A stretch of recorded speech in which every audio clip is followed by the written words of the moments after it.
Welcome, everyone. Feel free to move closer, stay where you are if you prefer, but we got lots of room up here.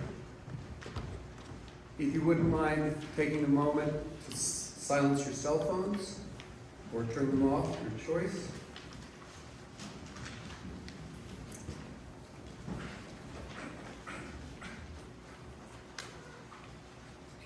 Algernon Black, an ethical culture leader, shared this advice. It's called 3 Wishes at Death. 3 wishes at death. First, we would wish that those we love, those close in family and friendship, the neighbor and the fellow worker, should understand what we live for, our values and intentions, what we meant by our life at our best, seeing our faults and mistakes with understanding and generosity. Second, we would wish that our life had made a difference. We recognize how little one individual in one lifetime can mean in the totality of generations. But we wish that because of us, the world might be a bit different and a better place for humanity, with some lessening of fear and hate, some increment of good in humanity's struggle for a better life, something enduring beyond the finality of personal death. Third, we would wish that those we love, whose lives are close, should not be confused or lost or depressed, unable to face the years ahead. Rather, we wish them the courage and faith to face the future with a clear sense of direction and concern for others. For our life is tested in death by the way we prepared our loved ones to live without us, liberated from dependence upon us, free and strong to make a life when we are no longer there beside them.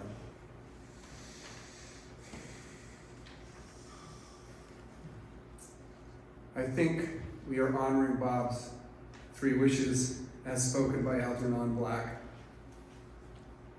My name is Hugh Taft Morales, and I serve as the clergy leader here at the Ethical Society. Welcome to this celebration of the life of Bob Bueding. I want to start by thanking Liz for loaning us Bob for many years. I know how much he gave to the society, how much time and energy it took, how much worry he carried with him, and you supported him through it. Probably a little bit more than you'd like to, but thank you, and thank you for being here with us. Our hearts are with you and everybody that loved Bob. I met Bob back in 2011. He was hired to capture some photos at the installation ceremony when I was officially welcomed here at the Society. And I remember thinking how he was everywhere during that event, and yet, as any good photographer is, he was never in anybody's way. His love of people is part of what he loved about photography. With the help of Janet Moore, a member here, he quickly took up management of the Collier Gallery upstairs, helping to book artists and helping with the setup and cleanup. And right away he made clear that his style of management was cooperative and affirming. That comes from his personality, which was gentle, generous, and kind. He really wanted to bring out the best of others, which is one of our ethical culture sayings. And whenever you asked him to help, he almost always said yes, perhaps too often. Bob attended the Maryland Institute of Art to work on a BFA in photography, and he graduated in June of 1969. He had award-winning photographs published, and it had his work displayed at the National Geographic Society in Washington, D.C. He took that love of photography and shared it in the Collier Gallery. His own photos was an exhibit, one of the first times I really got to know him. And he shared the following about his lifelong love of photography. He said, "When I was 14 years old, my parents and I were vacationing in Europe. I persuaded them to take me to Germany to purchase my first camera. German engineering, I suppose. Ever since then, I've been taking photographs. I have an artistic eye and am able to compose my images in the finder of my camera.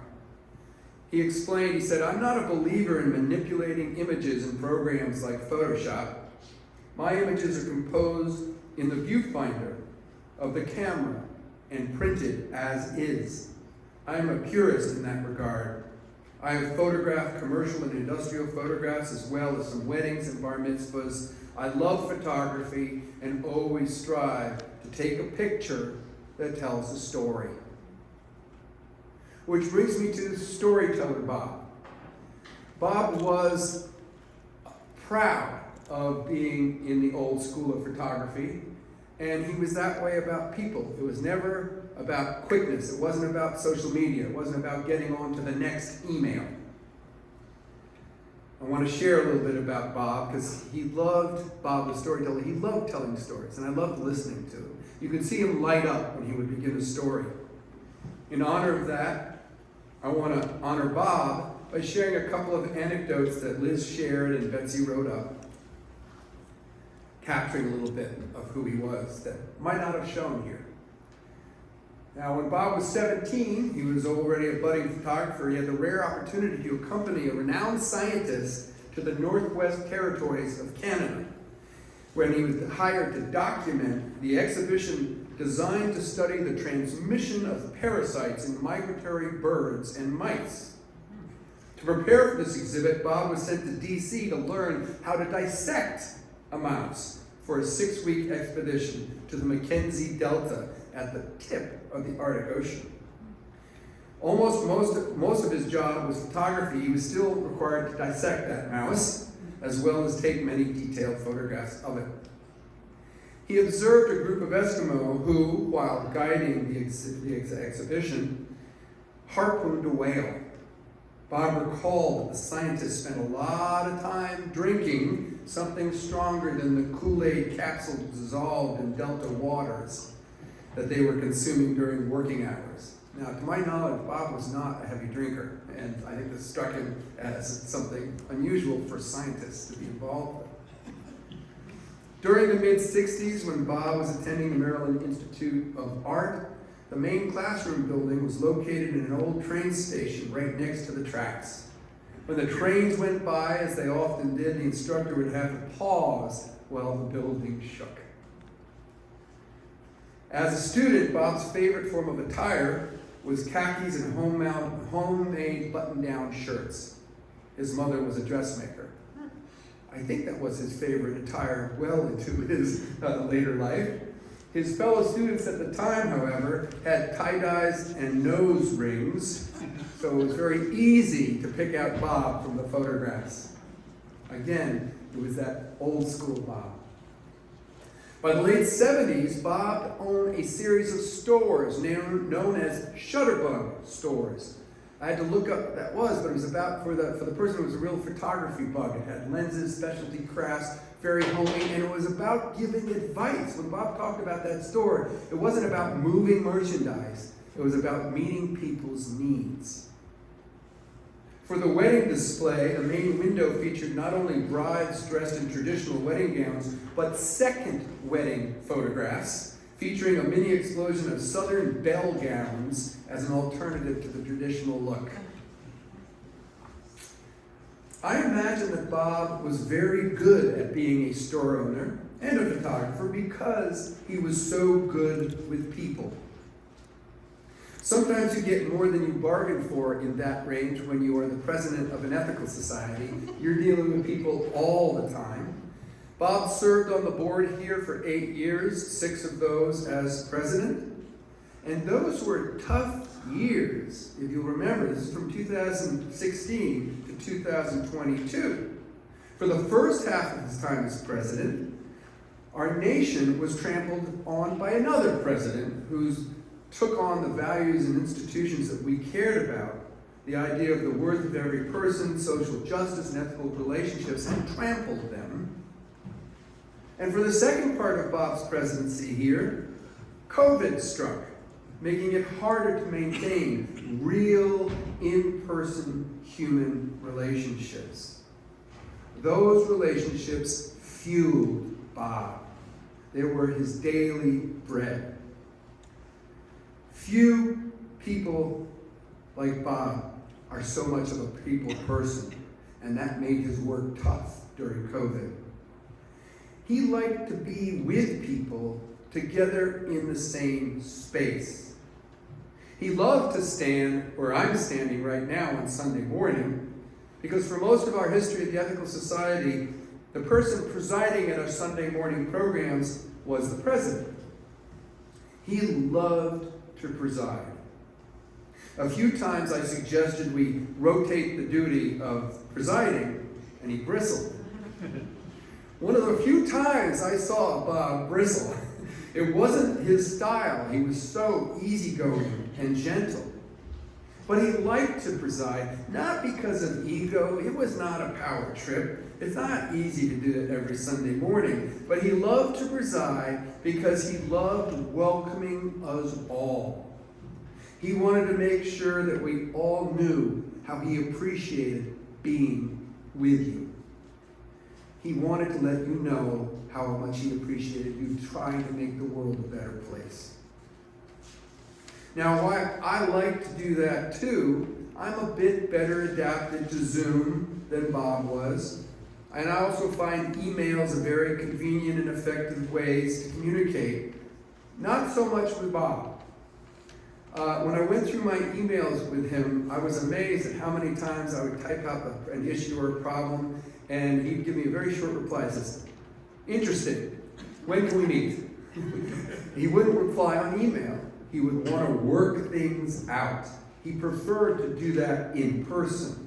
Talking things through face to face was something that Bob did best. Now, I'll admit that he didn't like conflict, so he didn't always lean into them. He didn't always like to make tough decisions. He certainly didn't enjoy disappointing anyone. But I think what he really wanted to do was to give people time to work together, to take a breath, to calm down, to look at each other in the eye, to smile, to work things out collectively. He believed in our capacity to do that with kindness in our hearts and kindness in our minds. And there were a lot of tough issues that Bob had to deal with. There always are more issues here that presidents have to deal with that most of you don't know. Anybody who has been a president knows that. Bob had to reassure members, reassure staff, reassure visitors that he heard them and he took their concerns seriously. That was never anything I doubted with Bob when I shared with him my struggles. Personally, he was incredibly supportive to me and kind to me. Whenever I was struggling, whether it was a work issue or a health issue, he immediately offered words of comfort. Always, first thing that came out of his mouth, take care of yourself. Take care of yourself. I deeply appreciated that. And it wasn't like a show. It's like I hardly realized it. And yet there was hardly ever this idea that I had to put myself to the side to get work done. He was a real people person. And I'm going to miss him greatly. I want to conclude some reflections with excerpts of letters that he wrote as president for our PES newsletter. I read about 25 of those letters last night, and the main theme that came up again and again was his sincere appeal for us to work together for the values of ethical culture. In February of 2018, he wrote, "When you immerse yourself in ethical culture, you realize how fragile the world is. Every day we breathe the air, we drink the water, and we navigate our historic city. We must think about whether the air we breathe is safe and whether the water we drink is clean. These are basics, but basics can change our lives. Ethical culture teaches us to be hands-on. That's why we're so involved in social justice issues. I hope Ethical Society members and those who are considering joining our ranks will ponder what good you can do as an individual or as part of a larger group. Your participation is your contribution to the task of building a stronger world where we can all live in harmony. And then he gave us this advice that I hope we take to heart today in honor of Bob. Make a difference. Keep the flame alive. Do one thing every day to hasten a wholesome future we all need and want. Then the bright light at the end of the tunnel will be a victory bonfire. Bob was always asking folks to get involved, to work with him and others. He said always, my door is open, I truly value your input. It was, and he did, sincerely. The first time I ever heard about his health challenges was in one of his newsletter entries. I really didn't realize how long he had been battling, but in March of 2017, he wrote a column titled, Getting to the Heart of the Situation. He spoke briefly, but then turned, as he usually did, away from his struggles to the struggles of the world. He wrote, a few weeks ago, I did battle with some cardiac issues. My doctors said he thought something, which led to a series of tests and a coming resolution. We are accustomed to taking out our personal health for granted, and we often treat our country's health that way too. I'm glad my health situation is stable, but my heart hurts because of what's going on in our nation's backyard. Our newly elected leaders have lost their way. This is 2016. There is no cooperation and little rationality within our government. As ethical humanists, we know what working together for the common good does. We know how important it is to cooperate with others and to make our planet a better home. I think about the young families just starting out their life's journey, and I worry about our newest generation. How do we educate our children and explain what's happening in our country? Just as with my medical situation, I'm confident that there are solutions to our challenges. After all, there's so much good in the world. My motto, ? Never give up. Our ethical society is a beacon of hope. We epitomize the concept of the common good. So what can we do to help our lost leaders? I honestly believe that many members of our government who are good people with good intentions. Our new president campaigned on making America great again. America is already great, but there is much more that can be done to move us forward. What we do at the Ethical Society is an example of what can be accomplished. We now have to grow our efforts more. If you're not actively involved in our society, please consider what you can do. We all need to continue to learn, to keep up our demonstrations. We need to make sure our elected officials know that we are not going to let up. My hope is that if we keep the pressure on, people will realize what's real and what's not. America is great. Now let's keep working so that we can get back the sane and solid government we deserve. Our work continues. It was Bob's work, and it's our job to continue it.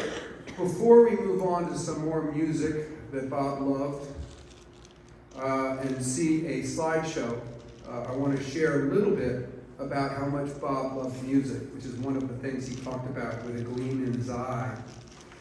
There's a column that he wrote that told about where that came from, that love of music. He wrote, my father was a scientist with a love for classical music. When he told me that, it really resonated. My father was a physicist who at one point in his life was being taught by Claudia Arau and had to make a decision whether he was going to go into physics or music. There is a link between science and music, for sure. He continued, my grandmother wanted him to be a classical violinist, Bob's father, but he had other plans. He made his life a meeting place for both science and music. He specialized in medicine and infectious diseases, but he never lost his strong desire for chamber music. Dad played his violin and was quite good. In my childhood, we moved to several cities in furtherance of my father's medical career, but in every city, Dad left his mark on the classical music scene. In our last stop in Baltimore, he founded the Johns Hopkins Silver Hall Concert Series. After 55 years, it's still thriving. Some of my best memories involve meeting many well-known concert artists in our home, where my mother often entertained the musicians with a light dinner after their performance. I had the pleasure of meeting Murray Pariah, Jean-Pierre Rampal, Claude Frank, and many others. Now that you know about my passion for music, I want to talk a little about the music we offer at the Philadelphia Ethical Society. Every Sunday we include music in our programs. Our musician in residence, Roland Wilbur, founder of Fine Art Music. Each week we hear from Bach to Mozart to Chopin and others like Scott Joplin. I talk with many folks who attend Sunday service and they tell me they love the music. I can assure you, if you join us some Sunday, you won't be disappointed. If music moves your heart and lifts your spirit, come and join us any Sunday. See you at 1906. And with that, let's lift up our spirits a little with music and some photos collected and shared with us thanks to Stan Horowitz. After the slides and music, I'll invite you to come up and share your thoughts and memories about Bob. Enjoy the photos and the music. It's Mozart, one of Bob's favorites. Thank you, Roland.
Felix Adler, the founder of ethical culture, wrote, "The dead are not dead if we have loved them truly.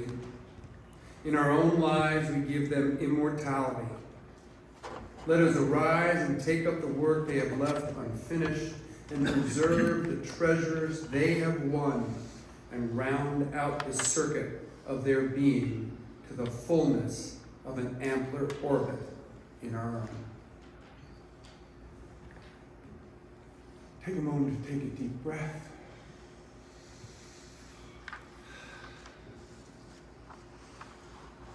I now invite people to come up, share any thoughts or memories. Be assured this is not a performance. There is no mistakes, there's no stumbles. Do whatever you want, share. The one request is that you adjust the mic so people can hear you as well. Please come on up if you'd like to share. And share your name and where you know Bob from, too. Many of you don't know Sheila, as I do. Hello, everybody. Glad to see a nice turnout. Everybody cared about Bob.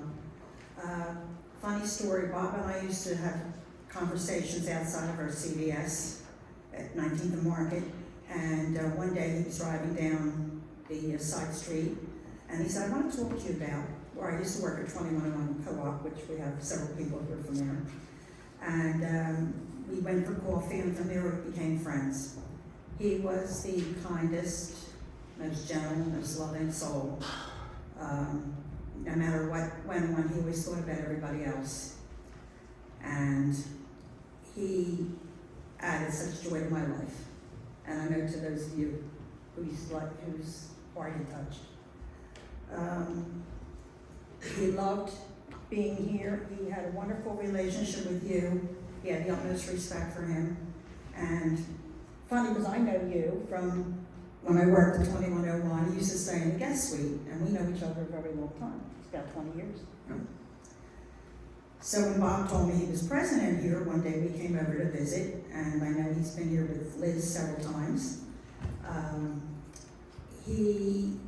If you thought of something, he figured out a way he could do it. Even at his worst times when he was not feeling well. If I had an event, I had a 20-year-old cat, unfortunately passed away, and he would insist on coming up to feed her and play with her and whatever. And I used to say to him, "Once is enough," but he said, "I'll come up whenever you need me," because that was Bob. And he knew that it gave me peace because I wouldn't leave her. Speaking of cats, he adored his boy, Jax, who I know is now Liz's true buddy, right? Yeah. When I spoke to you the other day, he was on your lap. From what Bob tells me, he was just the most sensational baby. He used to have a game with Bob. He would sneak up behind him, kind of bite his head. It was a playing thing. Then he'd bite his hand, and Bob would pull his hand away, and of course he ripped the skin. But Bob loved him so much he didn't care. Part of my family is here today, my son, my brother, my sister-in-law, and my dear adopted child that I call him Greg. Everyone loved Bob, and everybody took him into their fold. I used to say to him, "Where did you come from? I never met anybody like you." And he would laugh. He'd say, "My mother." Because his gentleness and his kindness is really a hard commodity. You don't find that too often in life. And I'm glad Liz is blessed for his 56 years to have him as her husband. I will miss him greatly. He was just a joy, and I know he's at peace and he's not suffering. And I'm thankful for that. Thank you. Thank you, Sheila. Where's the remote? Hold on a second. Just want to turn this off.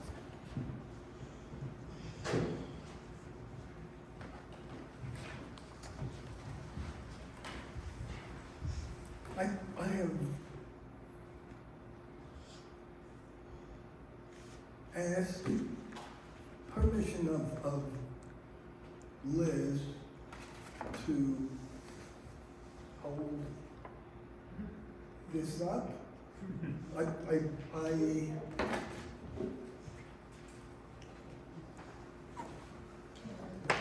believe he would approve of it.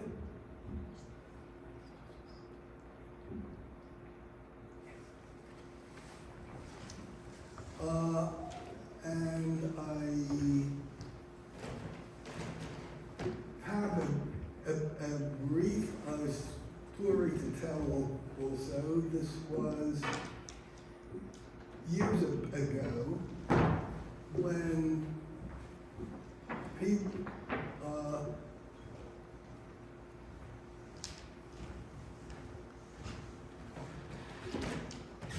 was the president, and I was feeling a lot more relaxed than I happen to feel now. And I just asked him, out of the blue, I asked him,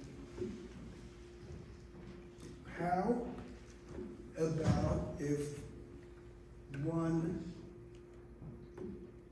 Sunday I resigned, which isn't anything I would undertake now, because I just feel anxious now. And he said, take it away. Why not? I didn't take him up on it.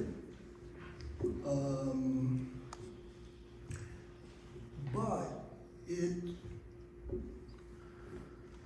was an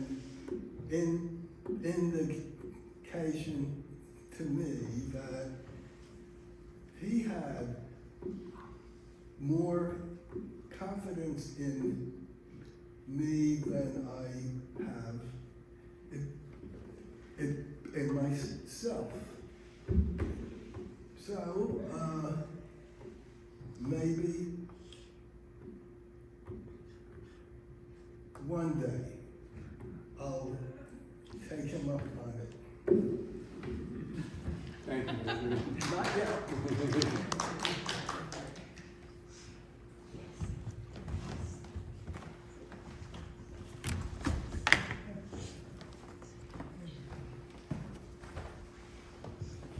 Hi, my name is Stan Horowitz.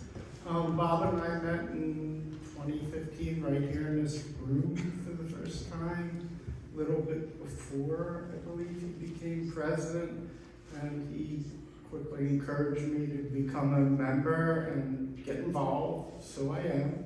I'm on the board now, and pretty active. I'll always miss Bob. We shared an interest in photography. His was at professional level, mine's amateur, and we were both big fans of Apple technology, so we would always compare notes on the newest gadget that Apple released, and he always asked me if I was going to buy such and such. Usually he beat me to it. And I'll always remember that. He truly did bring the best out in me, and I'll miss him for that. Thank you, Steve.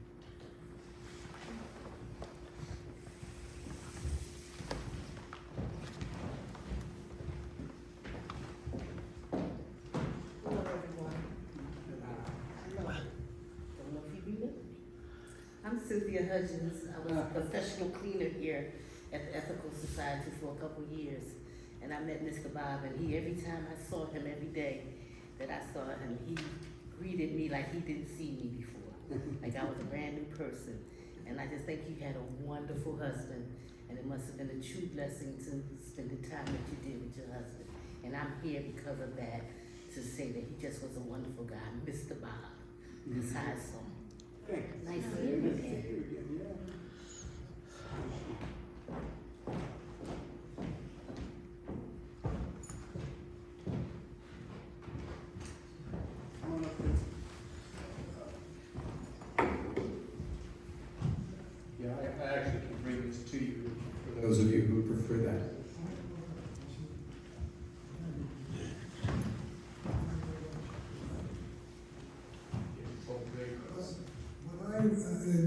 2020, the year of COVID, of course, Bob was at that point the president and I was the treasurer.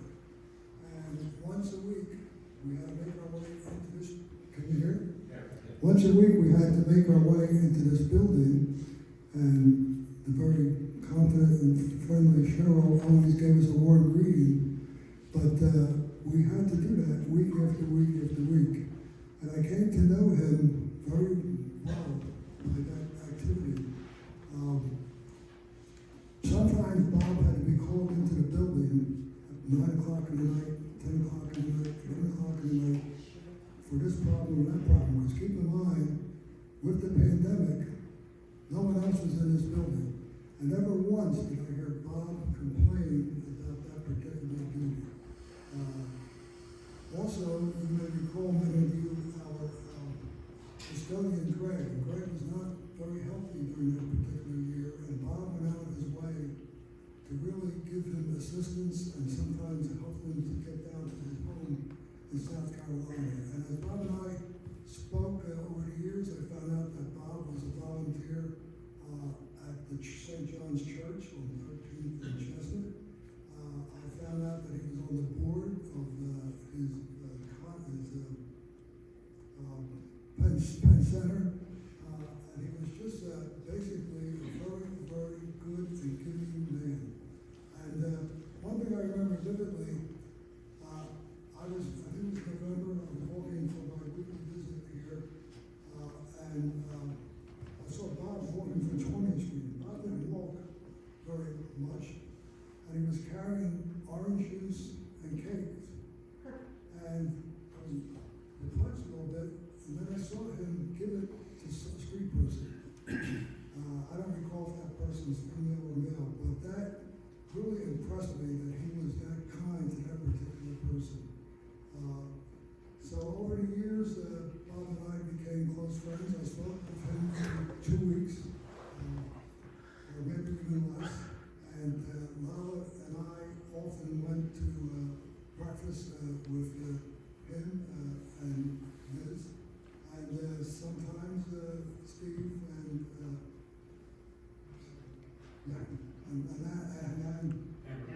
Anne-Marie. My age is starting to show. But I can only say this, and it may sound trite, but Bob was a good person, a good man, and that really says what 1,000 words could say otherwise. So it's trite, but I will miss him. And you are, sir? Oh, I'm sorry. I'm Liz Russo. I can bring the mic to anyone else, or you can come up.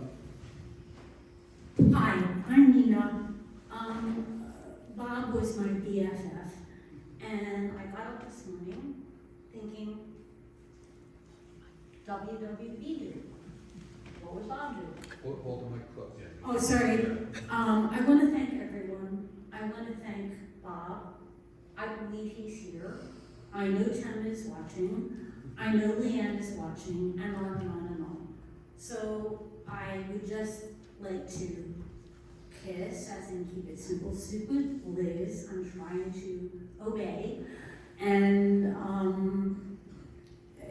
I talk to him in my sleep. I've known him since he and Liz moved into our building. And because of Betsy, living across the hall from Liz, and my meeting Betsy, when Betsy was looking for a photographer, it sort of all began. And I could spend the rest of my life thinking about him. I don't believe he's not here in my own weird way. I believe that he will always be within us. And I guess I would say many folks, which I won't. And thank you. I want to thank everyone as a community, individually, and I want to thank Bob for everything he did, and in my own weird way, I believe he is continuing to do. So thank you, Liz. And there's a cake back there. I'm sorry I did this, but I'm not. A chocolate cake with M&Ms. And every time I would see Bob or Liz, they would give me M&Ms, Liz's favorite. And chocolate, go for it. And I had I don't know what, of waking up on Christmas and saying, where's Bob? And Bob's here. Thank you. Appreciate that.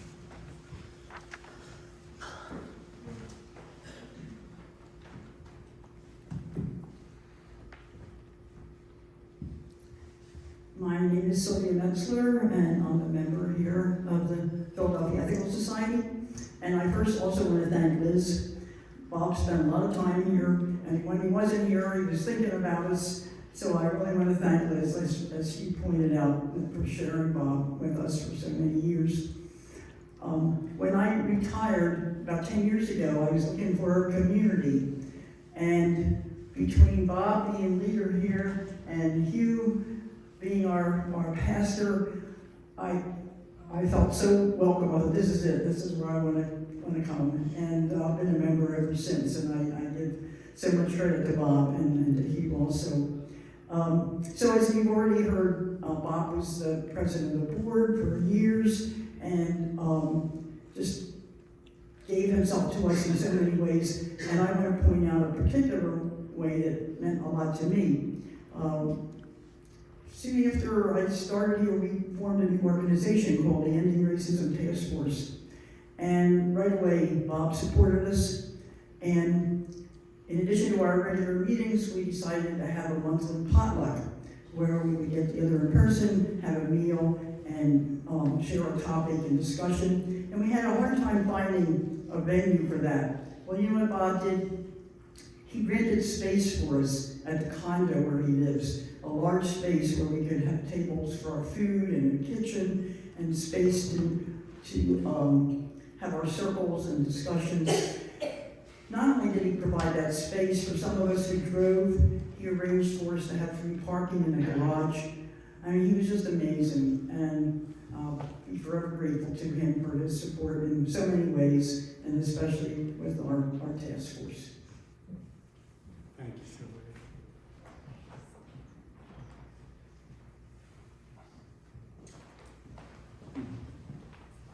As you wish.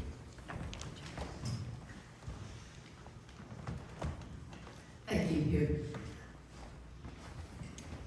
I want to thank all of you for this wonderful, inspiring memorial. Bob and I will be eternally grateful. Thank you. Thank you.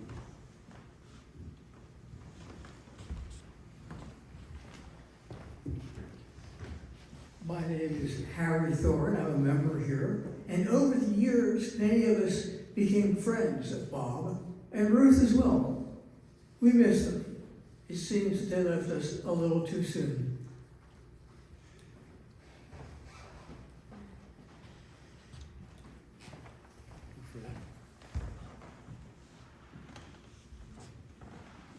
I knew Bob as both a member of the Ethical Society and as a resident of the 15th floor of 1900 John F. Kennedy Boulevard, and where I know Liz too is. And aside from inviting him to be a photographer, which is how I became acquainted with him, I interacted with Bob, informally in our building. It was so great always to run into him in the halls, or downstairs, or wherever. And I served as vice president for part of the time that he was president. And I took that position not during the regular election, because nobody wanted to be vice president for some reason. Maybe because they felt that Bob was complete and could take care of everything on his own. And so I decided that I didn't think it looked good to have a vacancy, so I took it. But I was sort of gambling that Bob would, a guiding force if I ever had to kind of move it, take over at some point. And I didn't think that was likely. So, but I remember meeting him right out of the hall. I think my chief job at that point was to be check signer, because we needed to have 2 signatures on the checks. So I would meet him out in the hall periodically. We would do a check signing thing. So, he also was a great cat sitter. I relied on him a couple of times to feed my cat while I was away. And I was going through some of the videos on my computer the other day, and I found some really great little clips of Bob interacting with one of my cats that I had. It was just very poignant, which I will share with Liz or anybody else. Thank you. Thank you, Betsy.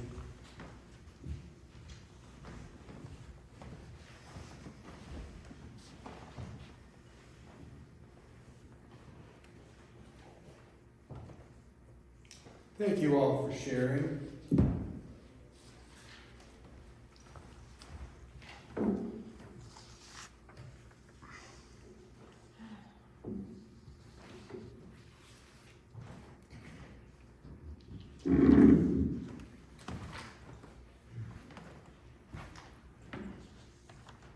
I want to share one last reading before some closing and a closing song. I think Bob would have liked this. It's not a poem that I shared with him. He might not have known it, but it's by Sylvia Hartman. It's called Go On With the Day. Go on with the day, go on with the night, enjoy the riches life has to offer. Look for the brightest colors, sun sparkling on the lake, the sea, or turning raindrops into daily diamonds. Listen to the stories. The old trees tell in hushing voices, the rushing sounds of ocean waves, all is alive, all dances on through time and space. So find the highest taste in all things on your journey into love. And should you think of me dragon-free upon the endless plains, immersed in a new story, in deepest fascination, playing worlds of music, magic, art, just me, doing the things, doing me things, and smiling.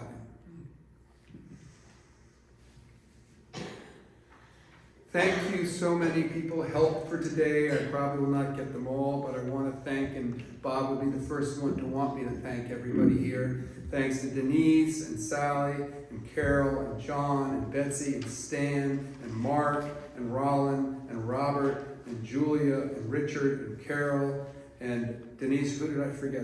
I know I've forgotten somebody. You contributed food, helped move the chairs around, helped with the tech, and help keep Bob in our hearts.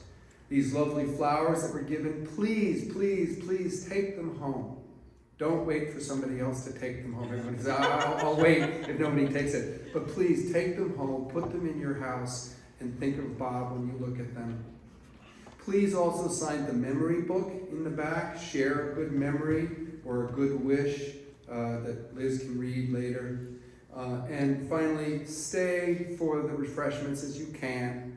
Please eat up. Meet somebody you don't know and share a memory or share something that you admired about Bob. Share about what you would like to see in Bob that will continue on in your life. And now I believe I've gotten to the point where I will call up another one of our musicians that gave Bob great pleasure. Another Bob, whose stage name is Robert, to keep him straight. So Robert's going to lead us in a sing-along. That was at the end of Platforms, and I don't know if you can share anything else you'd like to share about this song, Robert, before we break for refreshments.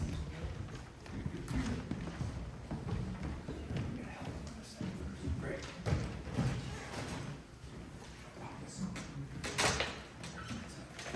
So we are going to sing what we call Finlandia, or We Would Be One. When I first came to the Ethical Society, I was a recovering Lutheran. And Bob helped me transition into being a full-fledged, full-time, unapologetic humanist. And so what happened was, because he was Bob and I was Bob, he was Bob, and I became Bob the Robert. So what was interesting was the fact that Bob was president, presided every Sunday, and every Sunday we ended up with this particular song. However, unbeknownst to Bob and the rest of us, we were singing the second verse. Our president now, Mike Blacksmith, discovered that in fact we were singing the second verse, so he brought in the first verse, which you have in front of you now, and I think Bob Bueding would be very, very, very happy to realize we now have a complete song. So what we're going to do, Roland and I, is we're going to do a hybrid version, because usually Roland would be playing it at the end, not with the guitar. So I'm going to do the first verse with you, with the guitar, and then we will do the more traditional version, where Roland would be playing it and Bob would be standing here singing it. So please join me in singing this. Would like to Please stand up. stand if you can, because that's what we usually did back in the old days. And so thanks to Mike for discovering this particular verse. It really does fill out the whole song. So here we go with the guitar. Here we go. And we would be one as now we join in singing our hymn of love to pledge ourselves anew to that high cause of greater understanding of who we are and what in us is true. We would be one in living for each other, to show to all a new community.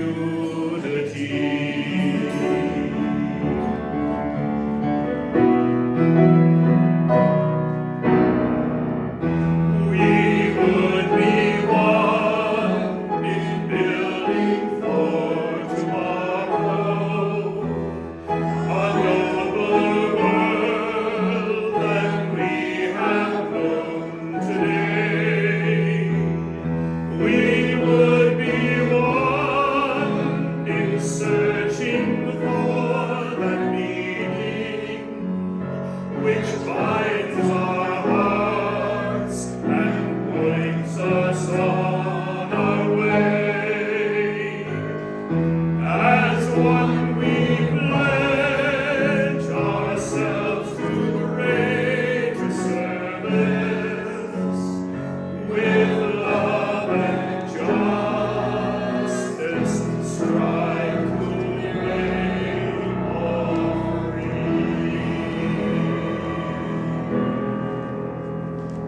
Thank you, Bob. Thank you, everyone. Please meet somebody you don't know, say hi to old friends, and enjoy the food and drink. Thank you. Thank you.